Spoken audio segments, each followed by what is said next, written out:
All right, dude, we are live. What's up, guys? This is Dem Keys, and today we are going to be doing more Hugging Face Transformers studies. But today, I think I want to focus a little more on language models specifically. So, during yesterday's stream, more towards the end, actually, we looked for some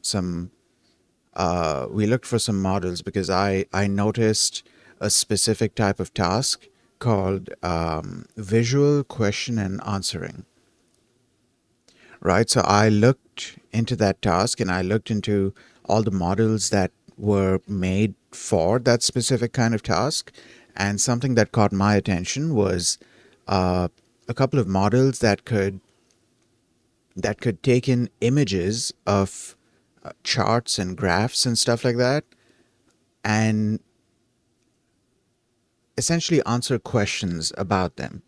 Or at least that's what my assumption was, that they can answer questions about those plots and graphs and stuff.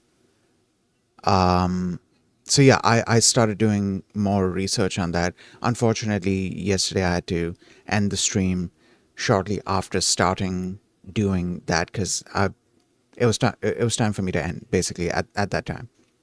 But I did carry on looking into it, and I did manage to make it work eventually. Unfortunately, I wasn't able to get the text part right because it seemed like I was asking a different question and I was getting a different type of answer, which didn't really make sense to me. So I'm guessing I might have been doing something wrong there. I might have been missing some information. I don't know if I was supposed to do something with this model before using it, if I was supposed to fine tune it on some other data, or if I was just able to use the model as it is. I just use the model as it is, right?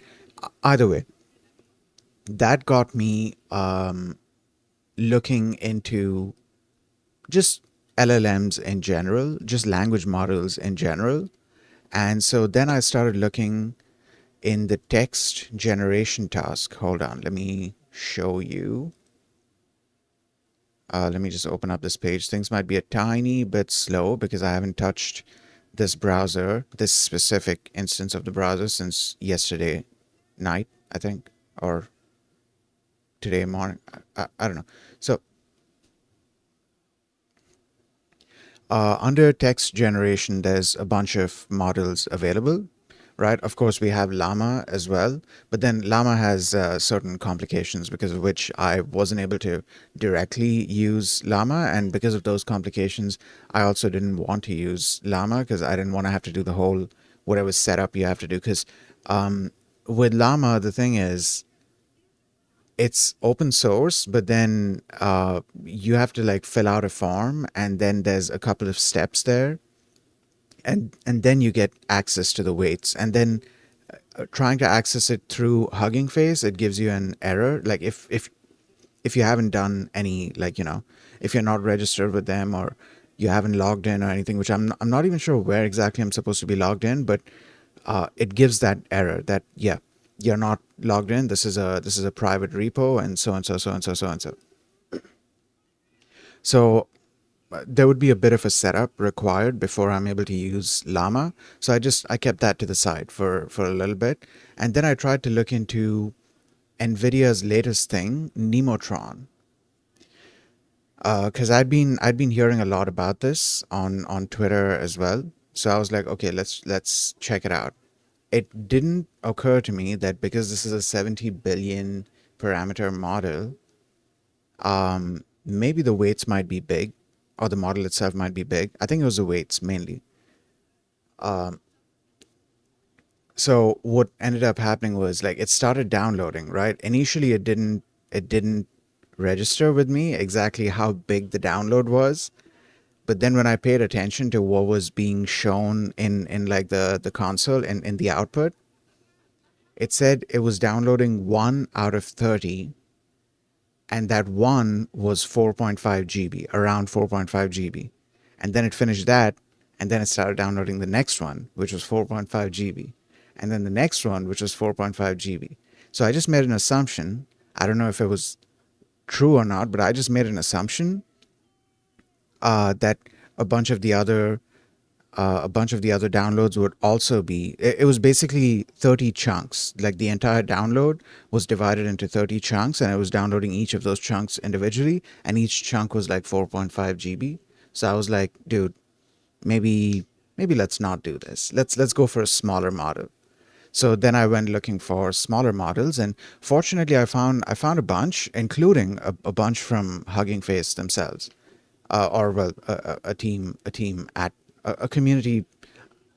I don't know who all are contributing to this. I think this is more of a community based thing, but I'm not sure. So I don't want to give information on something that I don't know. But this is the profile or the organization from which these models are being released. It's Hugging Face TB. So there's a couple of different models. They have stuff like this, small LM2, which is a 1.7 billion parameter model. They have even smaller ones.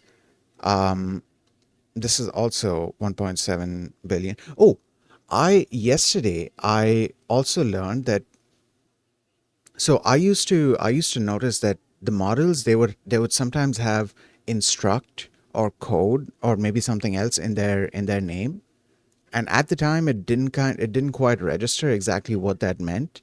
I knew that the code thing meant that the model would excel at code generation and coding related tasks, right? But the instruct thing didn't really quite click for me. I wasn't sure what exactly it meant until I did some research, and I found out that apparently these types of models are much better suited to, how do I put this? They're much better suited for, how do I say this? These models are meant for like giving instructions to. So like you instruct them to do something, and they have been trained to be able to carry out those instructions in a much better way than apparently the regular version of the language model. So okay, moving on. I found 1.7 billion parameter model, and then there's one here as well, which is 135 million. Then there's slightly bigger, 360 million, and I don't remember how many more were there, but I went for the 1.7 billion parameter. Hold on, is that done downloading? Yeah, you can see here model.safe tensors, 3.42 GB. Is the thing done? I think words. I think the thing is done downloading. There you go. I think it's done. I think it's done downloading. Now I just need to run. Okay, so this is another interesting thing from which I learned that I apparently don't know much about using these models, because it's not as simple as just passing, at least through Hugging Face, using it through Hugging Face. It's not as simple as passing. Though I mean, I don't think it's just a Hugging Face thing, or well, not. I've been saying Hugging Face. I don't think it's just a Transformers thing. I think in general that's the case, because I've seen other people using these models as well. Not these models specifically, but like language models in general. And quite often they tend to follow like a specific type of format where you have to pass in. So you have your input, but then that input has to be wrapped into something, because there's a bunch of more information there, and there's also a thing where you are able to provide history, so like past chat messages, and I'm guessing that is how it's able to maintain context of what was going on. So that's something interesting for me to look into. But that being said, through that I found out that okay, it's not as simple as passing the text into the tokenizer and then generating the tokens and then passing those tokens into the model and then getting an output. Maybe there are wrappers that make that easier. I'm guessing maybe Transformers has done a similar thing as well. But I want to try doing it step by step. I want to do it in like the, hold on. Let me show you what exactly I'm trying to do. So let's open this one. This is what I'm trying to do. this is what I'm trying to. I'm trying to break it down into the various steps so I can understand exactly what is going on. However, I think there is a simple I was about to say simpler, and then I was like, should I say simplified? And then I was just bouncing between those two words. Yeah, I think there's a simpler version. I think I'm not sure, because like usually with stuff that you're doing through pipelines, you do have like a simpler version and also a customized version where you can like customize a bunch of different things, including stuff that gets used in there, like the various components that get used in there. Let me show you an example. This basically. Oh, so yeah, if I use pipeline, I can just directly pass in the message. However, what I want to do is I want to do the more what's the word I'm looking for? The more detailed version, the more, for lack of a better term, complex version, because that's going to teach me a lot about these models. And like eventually, I do want to also, fine tune some of these models myself, which we're going to get to that part as well. We haven't finished this quick tour section. Oh, I also learned that apparently there's more tasks than just this. It even though it mentions here, somehow it didn't occur to me. There's a lot more tasks. So if I look at the filters over here, you can see a full list of tasks. I don't know if that's also like all of them, but hold on. So let me get rid of this. Yeah, there it is. So they have a whole like bunch of different tasks. They have multimodal tasks. They have computer vision related tasks. They have NLP related, audio related. Something about tabular. I have to look into what this is because I feel like this would be interesting to me because I've been looking for different ways to analyze stats on anything basically. So I want to see what these models can bring to the table, and I'm also super interested in robotics. I'm gonna have to look into that as well. At the very least, if I'm not able to do the hardware side of it, I can at the very least do the software side of it. Just doing like a simulation kind of thing. So running the robot within a simulation as opposed to running the robot hardware because I don't quite have the hardware, and I can try and make it, but I'm gonna need the mechanical parts. I have the electronic parts for it. Well, some of the electronic parts, namely microcontrollers. I have a bunch of microcontrollers, but then there's gonna be a lot more that's required there as well. Also, if I did set up something like that, the brain would definitely be, it would still be on the computer. It wouldn't be running on the microcontroller. It should be running on the microcontroller, but like there's certain complexities there that I'm trying to avoid initially. Though eventually we could do this thing where we can have one microcontroller which acts as the brain, and the other microcontroller gets gets data from the brain and then does something with it. So like I mean, conceptually a lot of the different microcontrollers would make up the big brain, but we'll have one thing that does sort of the decision making, I guess, or I don't know. Okay. Anyways, I'm I had to stop myself because I would just start coming up with ideas for like robotics related stuff, and then I would just get distracted from what we are supposed to be doing here. Okay. Okay. Um, so there's a bunch of audio related stuff that I want to look into. There's actually a couple of different audio related things. Two of the main things that I have on my list right now are speech to text. or speech recognition and text to speech as well.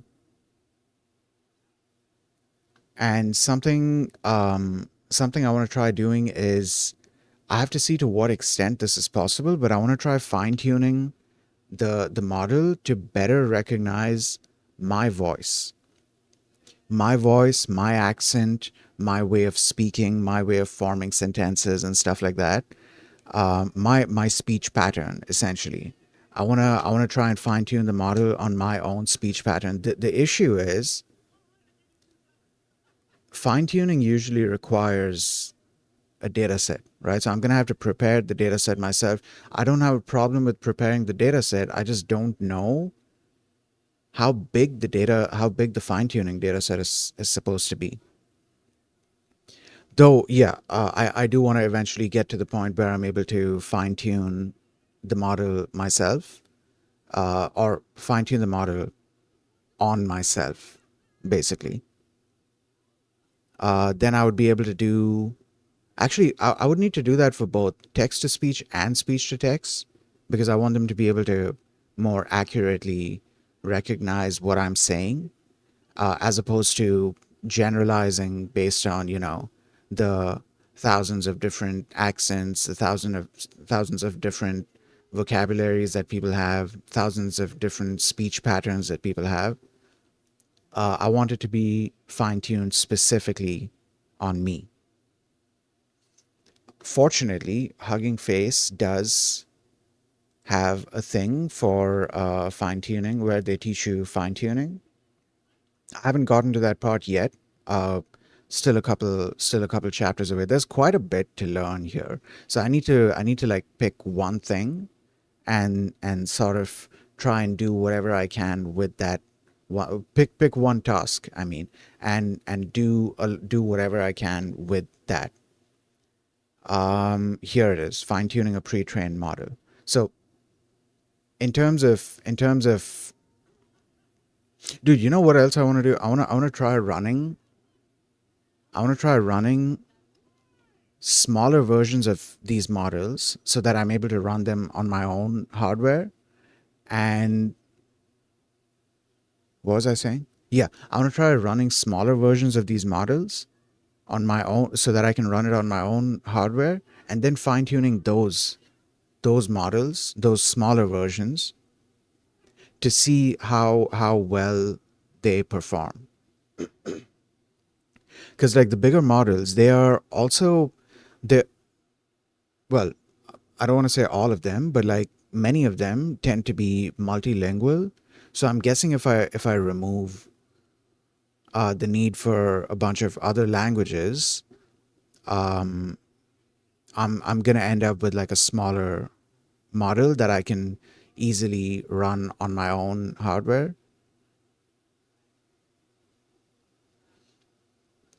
Yeah, because mainly I'm looking for English, right? So, as great as the multilingual model would be for more general purposes, for a more specific or a more what's the word I'm looking for? Actually, give me a second.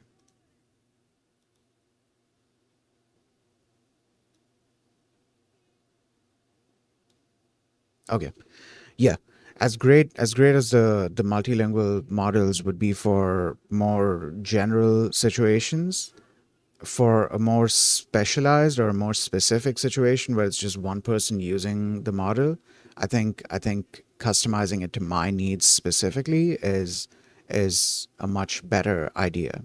Especially if customizing it down to my own needs makes it so the model itself is small or smaller and maybe more lightweight to run. You know what I should do? I should try and find the smallest model that can also be fine tuned. And I want to see where I'm able to run this because I do have a couple of machines that I can run the model on. But like these are older machines. That's the reason why I have a couple of machines because I never throw away old computers. But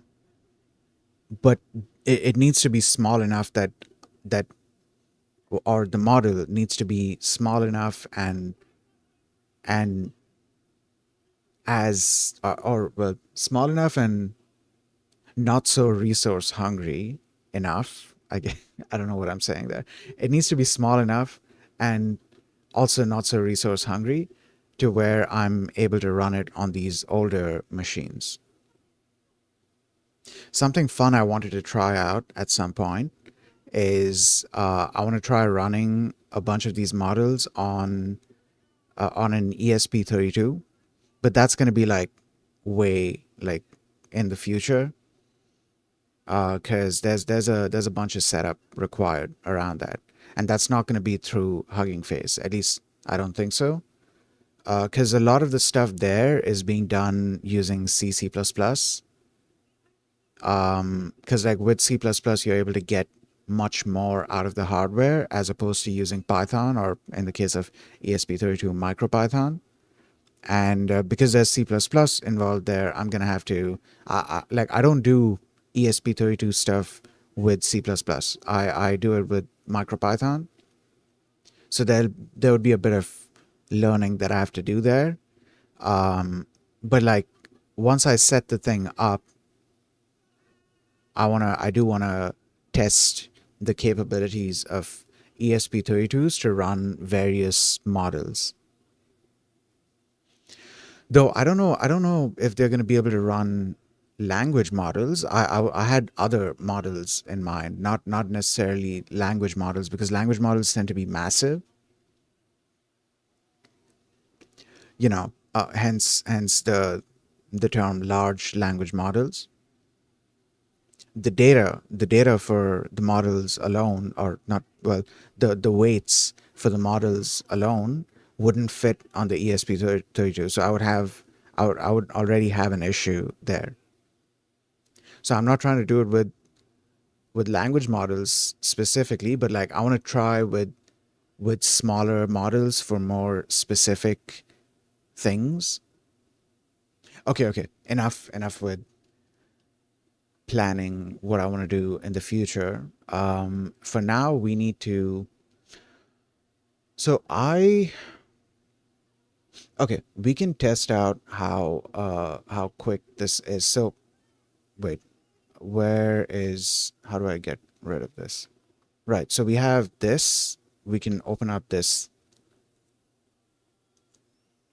list and take a look at. Wait, do they have an entire list mentioned here, or this is just pipelines? Where's the list?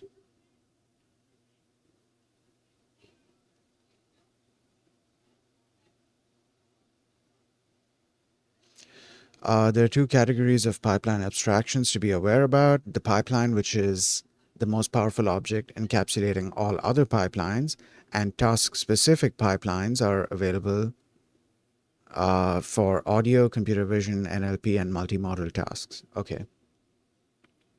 The pipeline abstraction is a wrapper around all other available pipelines.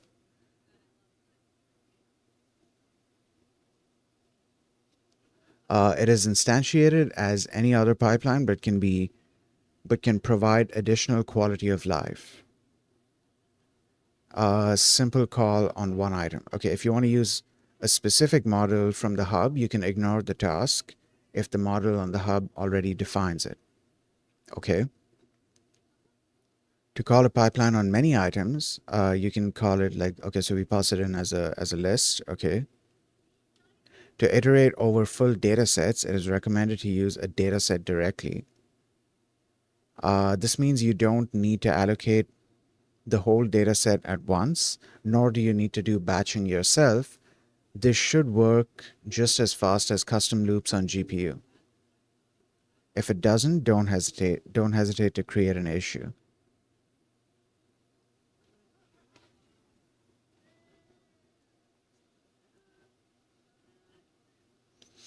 Okay. All right.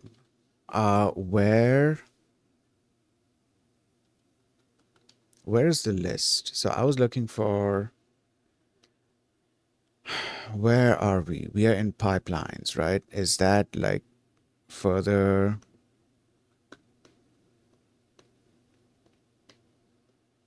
Okay, it's not showing a list. I was hoping that it's going to show a full list of all the tasks that are available, but I mean, I guess these are all the tasks that are available. So for now we're going to look into text generation because we're looking into language models, and I need to know. Okay, so we are here, right? We're gonna try using this. So this is one of the things that I was talking about, where you have the question that you're asking, right? But then you have to wrap this text into like a bigger thing, something like this, for example. And this, if we look at the example section here, it does show like a lot more going on. So you have the message itself, right? But then you have much more stuff going on here than just passing the message into the model. There's a couple of steps. Let's just say that. I was about to say there's a bit of processing to be done, but it's not just processing. There's a couple of steps before you can get your output. However, there is that simpler version, which now that I've loaded the model, I guess we can test it out. Oh, actually, I haven't loaded the model quite yet. Hold on, let's go back up here. Let's create the pipeline. So let's say LM pipeline equals pipeline task text generation. Is that how it's supposed to be written? Okay, we can just pass in the model name, uh, model underscore, no, what is it? LM model name. Okay, this shouldn't be re-downloading the thing. It should hopefully just use the cached version, but let's see if that happens. So while that is running, we can come here. So we have the query, and then we can create the message. Let's comment all this out. Actually, we can erase all of this for now. Okay, so let's say message. Is that done? Okay, cool. It's done. So messages, just in case I do, a list. Is it supposed to be a list regardless? I think it's supposed to be a list regardless. So you then pass in one or more dictionaries.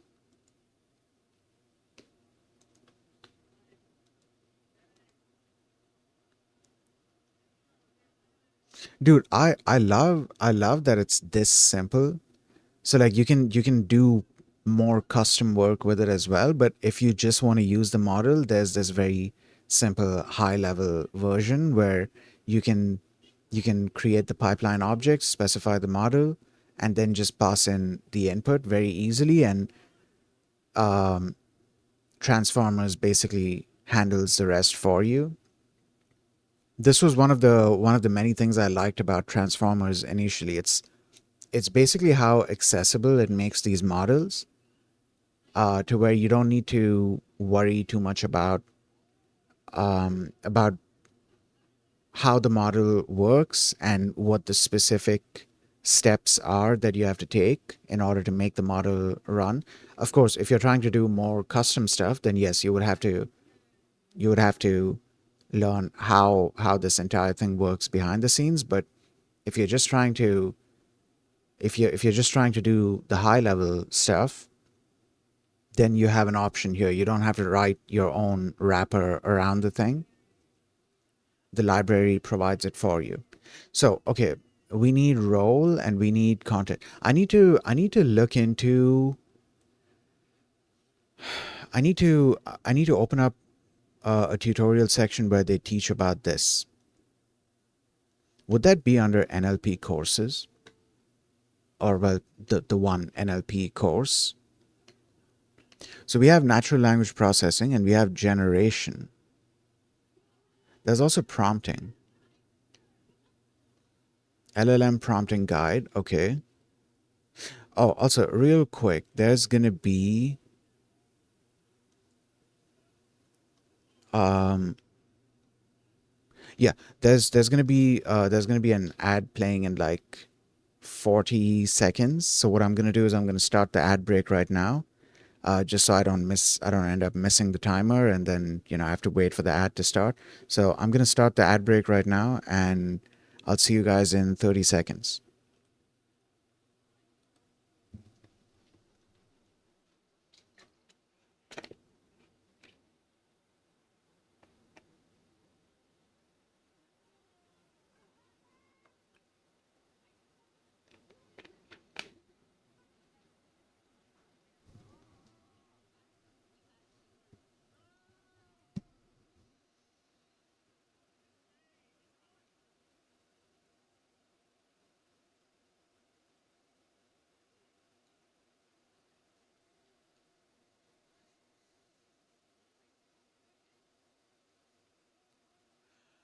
All right, welcome back.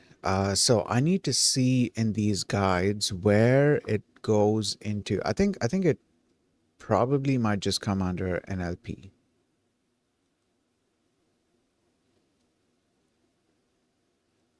Causal language. So I had a bit of a funny moment yesterday where I was trying to use some of these models, and at some point somewhere we were supposed to mention causal. Oh yeah, it was the what was it? Auto model for causal LM. It was something like that. And for some reason, I read causal because I don't know much about language model related terminology. Um, for some reason, I read causal model as casual, or well, causal LM as casual LM. Let me show you here. So here I was kind of confused when this was giving an error. And then I looked it up online, and apparently another person had also made the same error, and the question was on Stack Overflow. And then somebody pointed out that what you are, like, you have a spelling mistake there. It's not casual, it's causal. Okay, so where was I? Oh yeah, you know what? Yeah. So we create this, and we do role equals user, and then what is what is the next thing?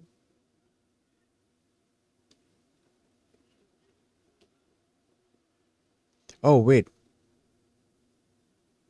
even oh, I guess I'm forgetting my Python syntax. No, is that hold on. Uh A1 equals 5. Does that not work? Okay, yeah, I guess I'm forgetting my Python syntax. No, hold on, dude. Let me just try this and let's print this out. Okay, yeah, that doesn't work. Yep. Okay. Okay. I forgot. This is supposed to be a string. Like, for some reason, I was thinking that I could give it whatever the string, whatever the key name is, and the key name wouldn't have to be within quotes. I guess I just forgot that. Yeah, it has to be. Right. So, uh, we do role equals user. Also, is it supposed to be like this? I think it might be. Yeah, I think this is how it's supposed to be, not equal.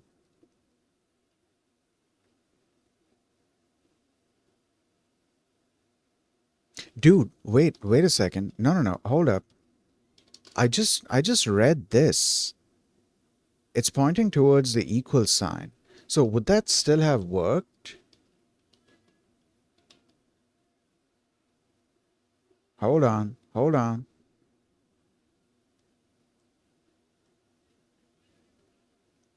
Okay, okay, yeah, no, that wouldn't have worked because if you do that, then it's looking for a variable. It's looking for a variable that this name is bound to.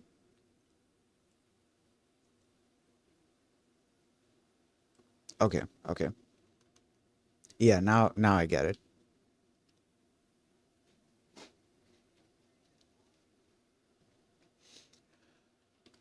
All right, so carrying on. What else was there? Content. Content would be the query. All right. Now we call LM pipeline. Let's create a results thing. LM pipeline, and we pass in messages, right? And then we print out this. I'm glad that IntelliSense is working now, so I don't have to fight with it. Yesterday I was having to fight with it quite a bit.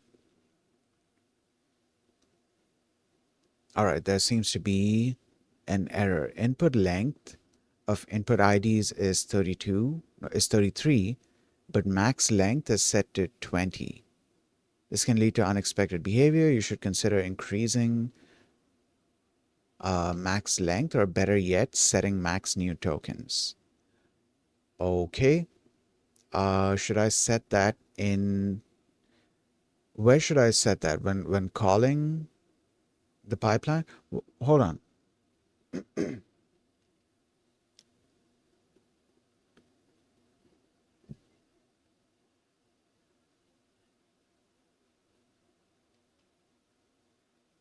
All right. Let's try. Okay. Max new tokens equals, let's say 50.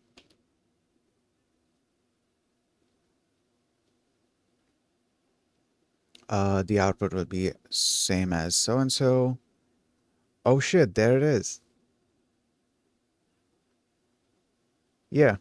Generated text is this role assistant. So okay, I've noticed a couple of different roles, right? I've noticed role user, then there's this role assistant. I've also noticed role system. So I need to look into what that is, like how a bunch of these things, how a bunch of these roles work. And this is one of many other things that I need to explore with language models. I think there might be a specific standard, a specific design that people are following. Like I wonder if a bunch of the other models, a bunch of the other language models are also following this kind of thing where you have to give it a role and you have to give it the content, like in this way you wrap it into something. Yeah, you know what? We can test it. Dude, I'm so glad that we have Kaggle notebooks, and I'm so glad that we also have Transformers support in Kaggle notebooks, because I cannot imagine having to do all of this on my own system, mainly because of these massive downloads each time. Where is it? Okay, I think the text has gone. It was here. Also, to give you an idea, like I was mentioning earlier that um with the, what was it? With I'm blanking on what the name was. The models that you can feed graphs and charts into, and then you can ask them questions about them. I asked a question: what are the values on the x-axis? It was a simple graph. I think, yeah, this was the one. This was the graph that I had fed in. I plotted this simple graph, and I saved the image, and then I loaded up the image and passed it into the model, right? And then I asked this question, and I got this answer. This is like, this is complete gibberish, at least to me, like, considering the question that I asked. So I don't know if I did something. I'm pretty sure I did something wrong, but I don't know if I did something wrong, or if if the model is just not that great. I don't think it's that the model is not that great. I think I'm the one doing something wrong. Um, I'm missing a couple of steps. There's a bunch of information about this that I don't know. So at some point in the future, I would definitely like to revisit this to get a better understanding. Oh, another thing I could do, this just occurred to me. I could do the lazy way, the high level way, the way I was doing it. Let's see what this says. Yeah, that didn't occur to me because I was trying to do it step by step, right? Visual question and answering. It doesn't mention how you would pass in the image. Like, would I just call pipeline and then pass in the image and pass in the query? What are the parameter names that I'm supposed to have? Or what are the argument names I'm supposed to have?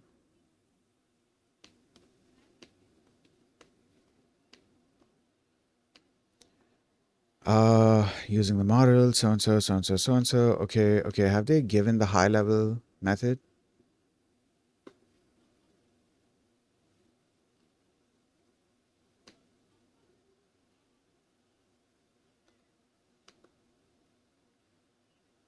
No, they haven't given the high level method. So I'm gonna have to look into that at some point later.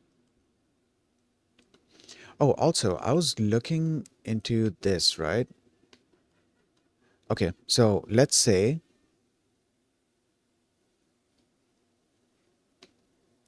okay, let's try this.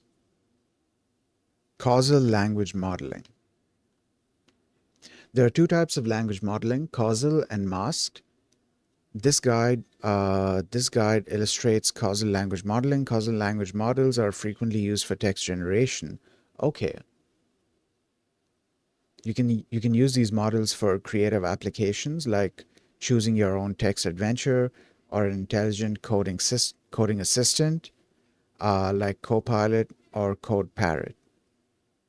Okay, all right, right. So I think this is what I'm looking for. Also, I just realized I'd opened this up earlier. So does this explain how these things work?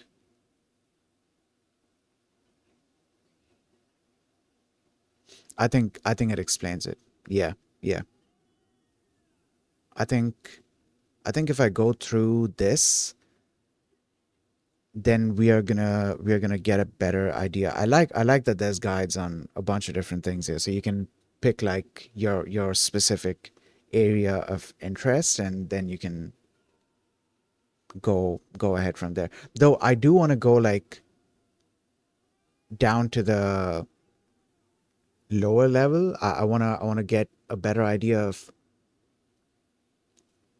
um how NLP works on a lower level, and I'm going to do that as well. They have their course. They have a couple of different courses on certain topics. How do I get to that?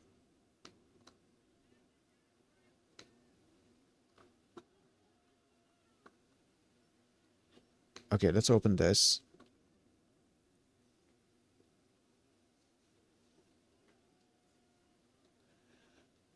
Uh, Models, so and so, so and so. Okay, okay.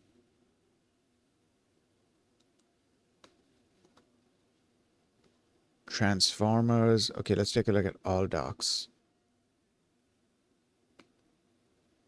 Transformers, diffusers. I need to look at diffusers later on as well. Oh, safe tensors, dude. Okay, so yesterday I have the page open here. Yesterday I it kind of like caught my eye because I'd been seeing this term safe tensors quite a bit while trying to use various models, and also when I would view models, then I would see a metric here, safe tensors, in a bunch of different models, not just this one. So I was curious about what that was. And it turns out that this is apparently another way of storing I think both models and weights. Python has this thing called the pickle format, where you are able to store entire code in, like, using that format, and then you can load up that code again. It's a very simple, or well, I'm not going to say it is a simple thing, but it's a very convenient thing. That's the word I was going for. It's a very convenient thing, but people do advise caution when using it because it also enables executing arbitrary code. So code execution is possible through it. So you shouldn't be trying to run, or you shouldn't be trying to deserialize, or unpack objects that you don't really know where they're from or what code they contain. That being said, yeah, pickle does get used a lot as well. And here we have safe tensors, which apparently it's so in their words, safe tensors is a new simple format for storing tensors safely as opposed to pickle, and that is still fast, zero copy. So I'm guessing zero copy means that it operates in place. It doesn't make a copy of the data. Also, because it's mentioning tensors, I think it's mainly the weights that it's storing. I don't know if it's storing the model itself. I'm gonna have to find out. I'm gonna have to find out later. But yeah, I do want to look into safe tensors as well, because apparently it gets used a bunch in a bunch of these different models.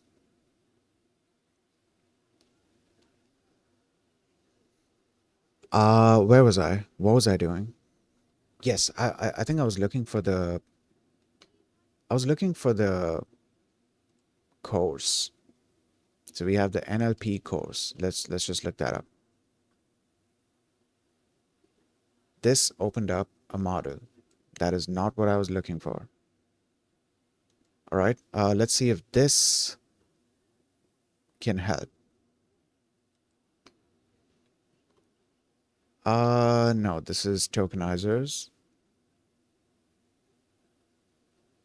Okay. Here it is. Okay. NLP course. So they have a couple of different. I don't know how to get to the course documentation. Like, how am I supposed to navigate? Like, where exactly I'm supposed to be looking for that? Either way. So there's the NLP course documentation. There is a way to go one step up in this. This is the NLP course, right? But there was also something else. Actually, a bunch, not just one. There were a bunch. Where was it? Let me zoom out. Yeah, here it is.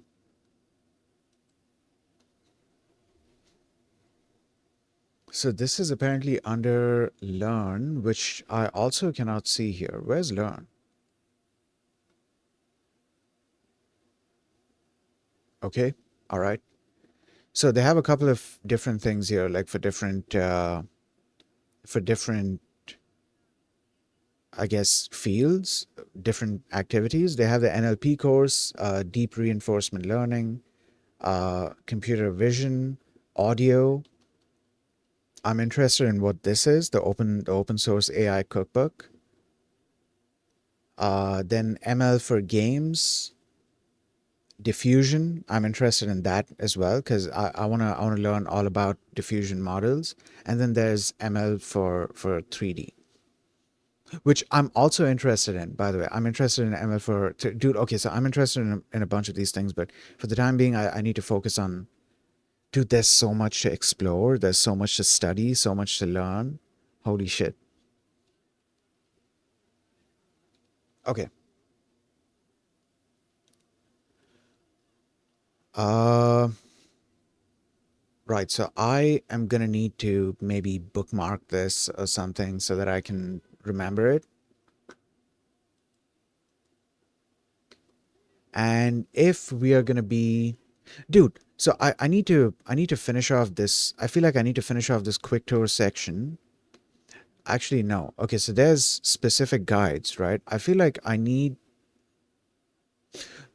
so would I still, so I'm not planning on going through all of these two. Okay, so what I'm wondering here is, if I went through these guides alone, like if I went through these guides separately, would I still get to learn about the stuff that gets taught in these five sections, specifically these five sections? Uh, the other sections, I'll look into them later, because these five sections, I feel like they're going to teach me a lot about the basics of transformers. So I'm wondering if I don't do these five sections and I directly start doing all of these others, though it kind of seems like a lot of these are about using the models, not necessarily fine tuning them. So I still would need to go through those. Um, Now, I don't think I'm going to be able to put all my effort into, all of them, or I don't think I'm going to be able to give all of my time to all of these sections. So I'm going to have to pick and choose specific things. For the time being, I've chosen NLP. So I guess we're going to move forward with NLP stuff. I also need to get back to doing PyTorch neural network stuff. By the way, happy Neural Net November. That's my version of NNN. Uh, yeah, we need to get back to doing PyTorch stuff. I need to get back to doing scikit-learn stuff. All like stats and data science things. I missed the date for doing the Kaggle contest that I wanted to do. This text is, I don't want this text on my screen. So let's just scroll down and yeah, let's look at this instead. Okay. Um right. So I need to finish this quick tour section. Cuz there's a couple of different things. I finished the audio. Oh, this is auto class. I need to look into auto class. I haven't looked into auto class. I was saying I need to finish the audio thing. I did look into the audio. Where was it here? This was text classification. I think it was sentiment analysis specifically. Yeah, it's saying positive. Okay. Um, what else? Speech recognition. So that was the audio thing that uh, like it ran us through a quick audio related thing. Use another model and tokenizer in the pipeline. The pipeline can accommodate for any model. Okay, okay, okay. All right. Okay, so this is where it goes into these auto model classes. There's auto models for various things. This is sequence classification. For text generation, there was auto model for causal LM. Then there was something for uh, I forgot what the thing was called. It was auto model for sequence something. There was, I think there was something for depth estimation and image segmentation as well. There were like specific auto model classes for that.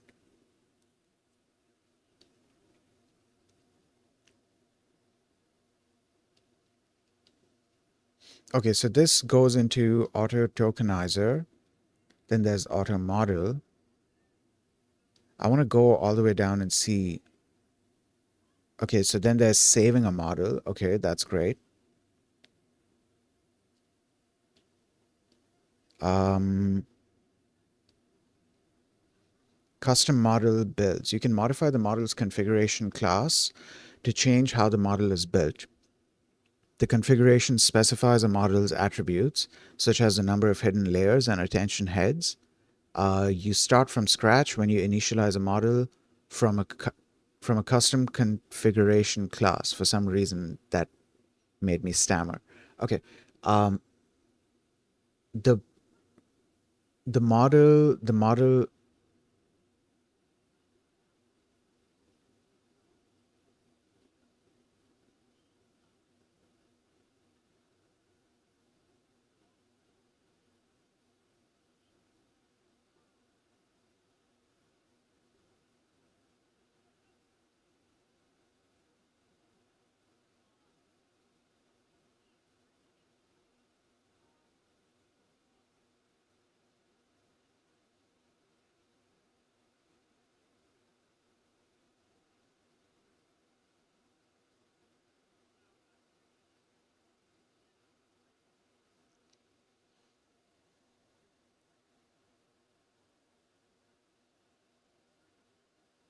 Okay, anyways, um, sorry about that. Just yeah,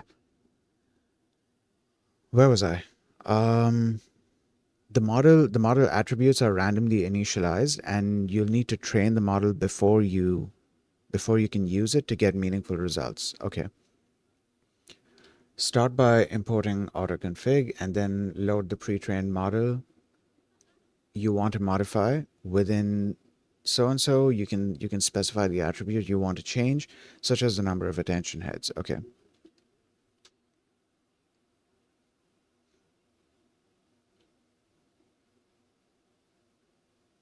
Okay, so this is interesting. We can customize the architecture of the model itself. Of course, we would need to understand the architecture, but the fact that we are able to customize the architecture means that we can customize the model's behavior, and we can get, dude, this is crazy. Like we could take different architectures that have been set up for specific purposes and just like customize them, essentially fine tuning them for to fit our specific use case. There's the trainer thing as well. Okay. I remember looking into the trainer thing.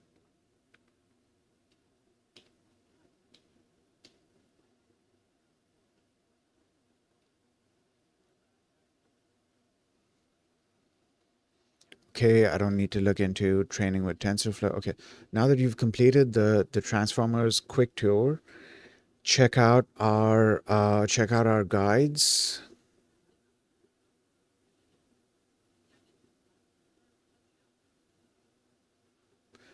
Wait, this is saying to go to the guides after finishing the quick tour. Which, hold on.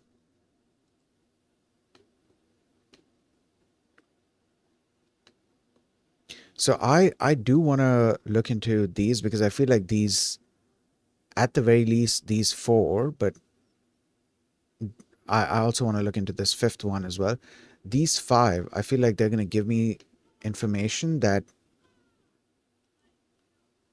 I don't currently know, that I don't currently have. Okay, now that you've completed the Transformers quick tour, check out our guides and learn how to do more specific things like writing a custom model, fine tuning a model for a task, and how to train a model with a script.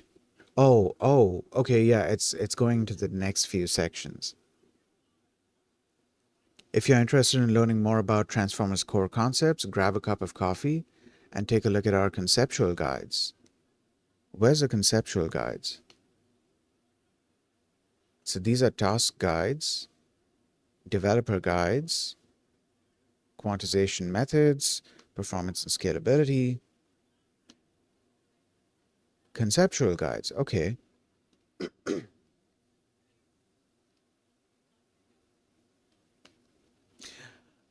Okay, that's interesting. These can be interesting reads when I have some time on my hands. I should keep this in mind. When I have some time on my hands, then these can be interesting reads. For the time being, I don't think I need to look into this. Though, I mean, maybe some of them might be useful. Though I feel like a bunch of the information that I'm going to get from these, I might be able to get it from the other tutorial sections as well. So attention, from what I know, it has to do with the Transformers architecture, and not, I don't mean Transformers library. I mean the Transformers neural network architecture, or the Transformers model architecture. Attention is a concept from there, at least as far as I know. I haven't studied that far yet.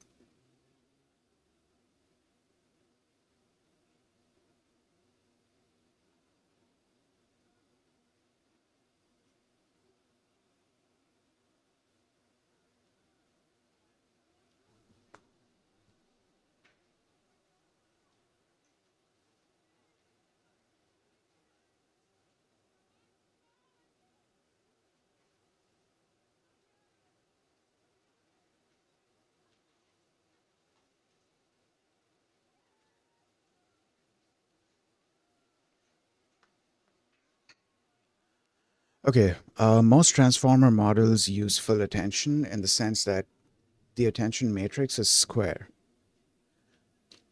It can be a big computational bottleneck when you have long texts. Okay, no, I feel like I need to approach the transformers architecture in a different way to learn about attention.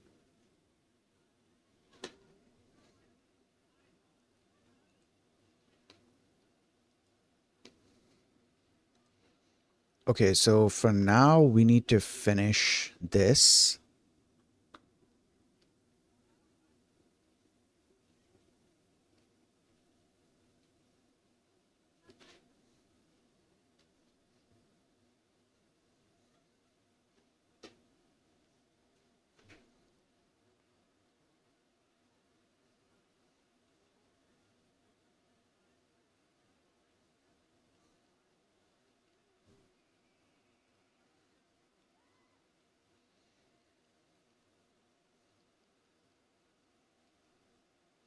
Sorry, zoned out. Okay. Um,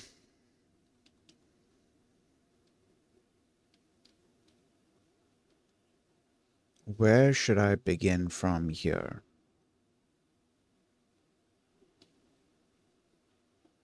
So we looked into the tokenizer thing already. Auto tokenizer, um, and then classifying the text in some way. We can read it again though. Yeah, we can read the thing again. Use another model in. Okay, the pipeline can accommodate any model from the hub, making it easy to adapt the pipeline for other use cases. For example, if you'd like a model capable of handling French text, use the tags on the hub to filter for an appropriate model. The top filtered result returns a multilingual BERT model. Fine-tuned for sentiment analysis, you can use for French text. Okay, all right. Okay, you know what? We can redo this. We can redo this.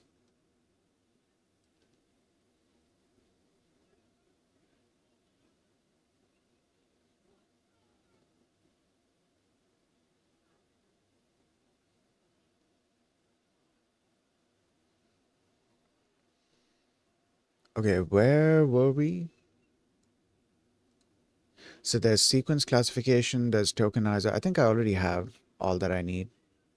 Yeah. I think I already have. What all do we need? Auto model for sequence classification and auto tokenizer.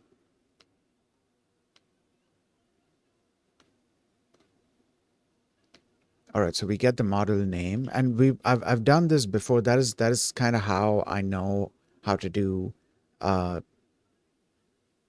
this thing where I create the model name, or I store the model name, and then I create a tokenizer and then a model. That's kind of where I learned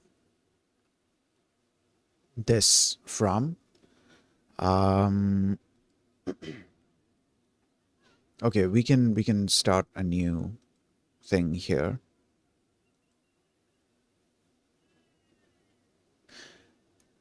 Or maybe I should restart the notebook because the previous model is loaded and it is going to fill up memory and slow the thing down.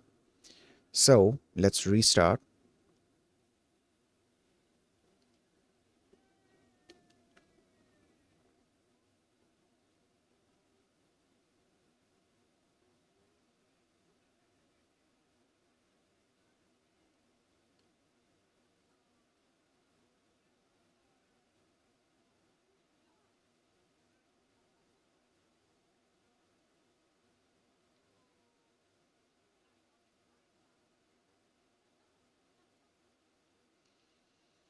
Okay, the thing is loaded.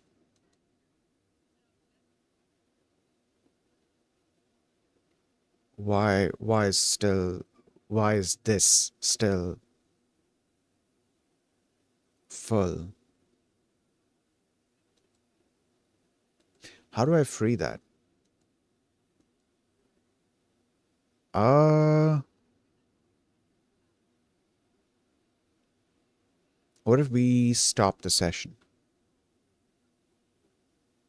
and then we restart the session?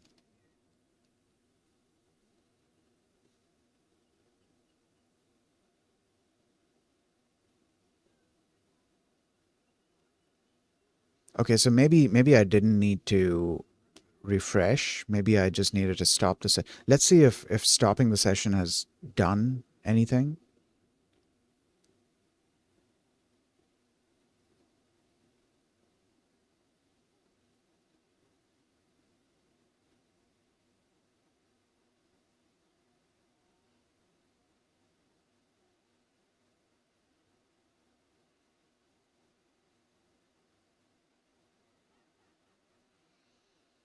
Okay, I think that helped.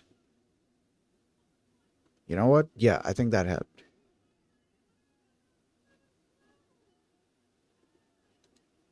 All right, so let this finish running. And then in the meantime, we can create.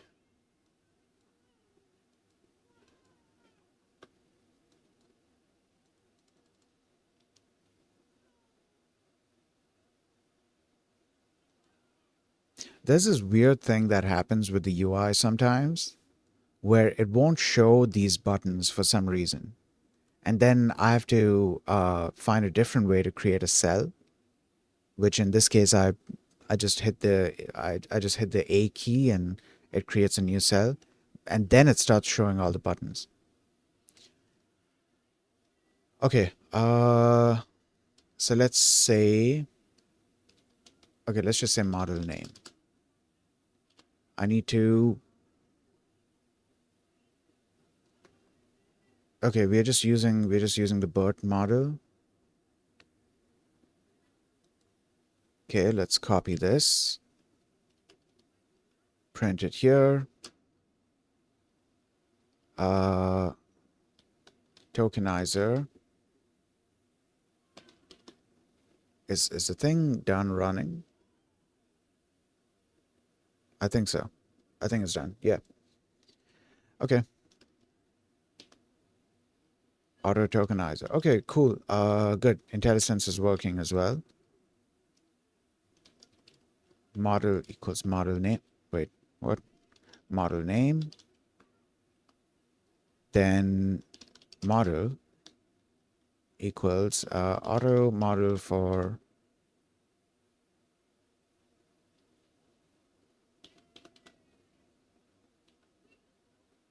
sequence classification, again, model equals model name.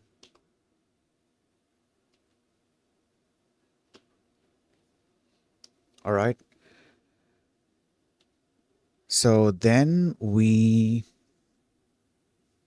oh, wait, back up. It's supposed to be from pre-trained. So it's getting it from a pre-trained model, or rather it's using a pre-trained model. Dude, I need to eat something. I woke up and shortly after that I started streaming. It's fine. I'll go and eat something in a bit. Okay, tokenizer, all right, cool. And then we create the pipeline object and pass in the model and the tokenizer. Specify the model and the tokenizer in the pipeline, and you can apply the classifier on French text.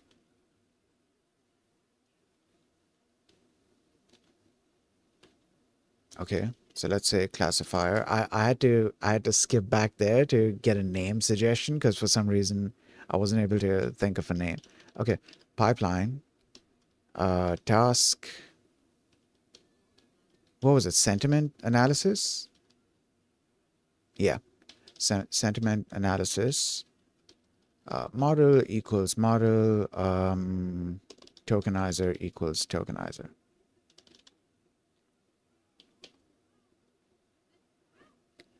And then, okay, so we can do res classifier. Hi there. And let's print out this. So I think it's going to download the model. Wait, there's an error here. Auto tokenizer from pre-trained.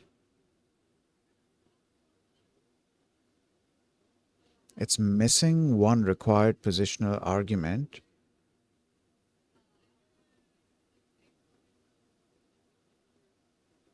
Oh, it's a positional argument. So then I can just do this. Right, so now it's going to download the thing.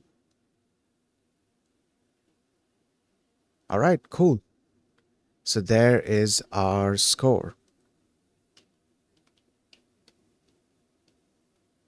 Let's try what do you want? Oh, you know what? Let's say messages. And let's do hey there. And what do you want? Let's try another one. Are you serious? Okay, so let's pass in this and then print out res.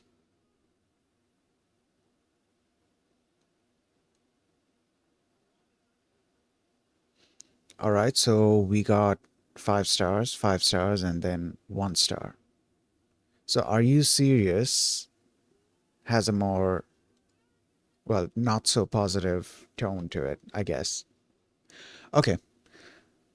If you can't find a model for your use case, you'll need a fine-tune. If you can't find a model for your use case, you'll need to fine-tune a pre-trained model on your data. Take a look at our fine-tuning tutorial to learn how. Finally, if you, dude, okay, so can I like skip, or well, not skip necessarily, but can I like jump between these sections? Can I do them like out of order? I think I can do them out of order. Let's take a look at run inference, and let's take a look at fine-tune a pre-trained model.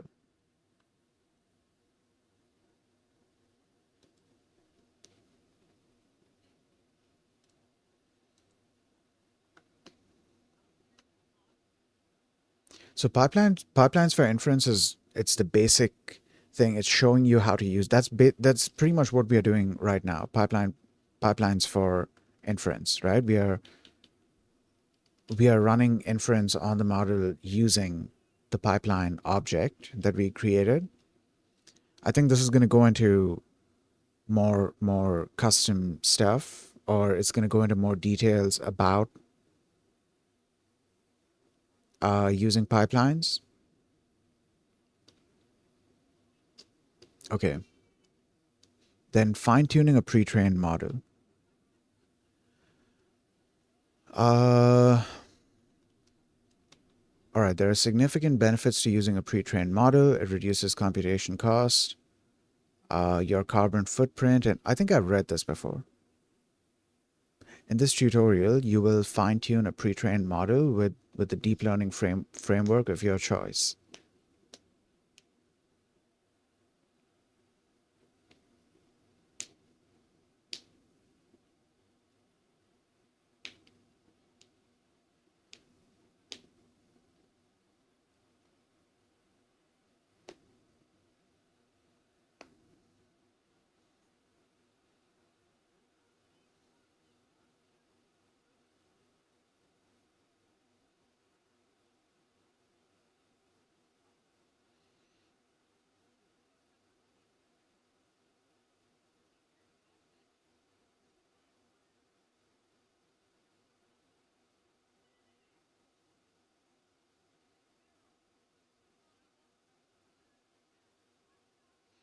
Sorry, zoned out again. Okay.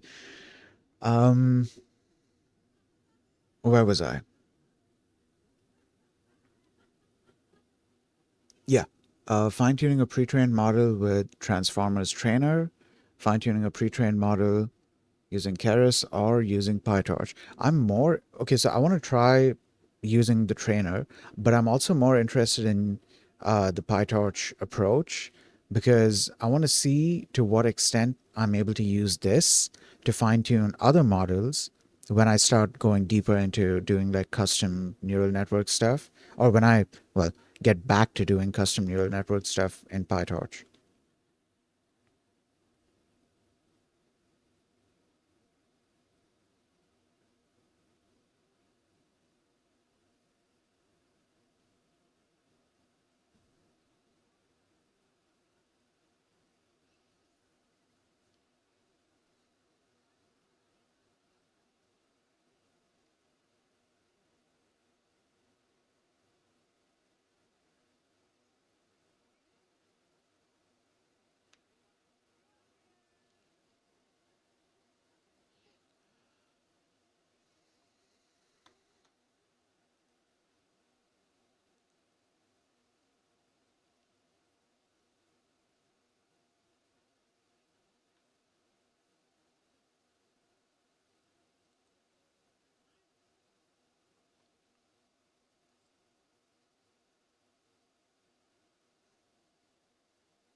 Okay.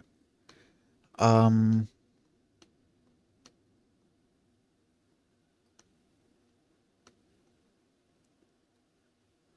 you should follow the section of so and so, so and so. Okay, all right.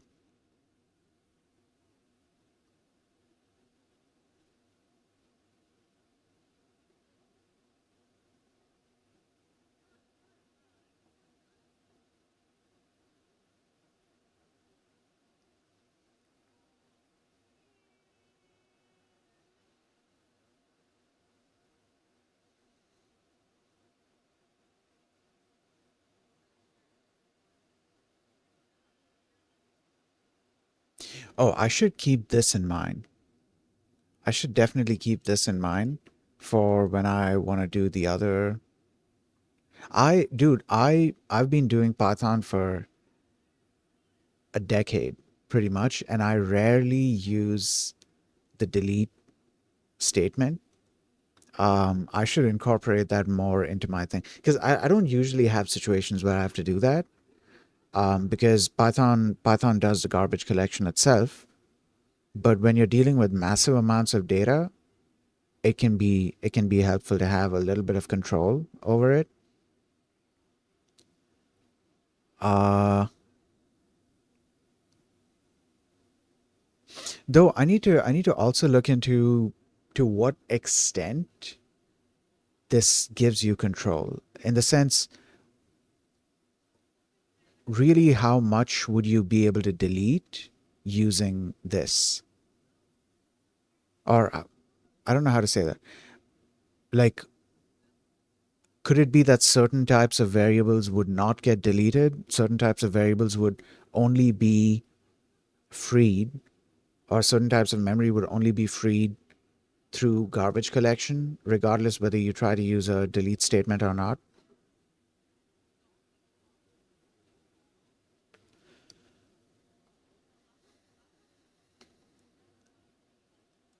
But yeah, okay, so fine tuning.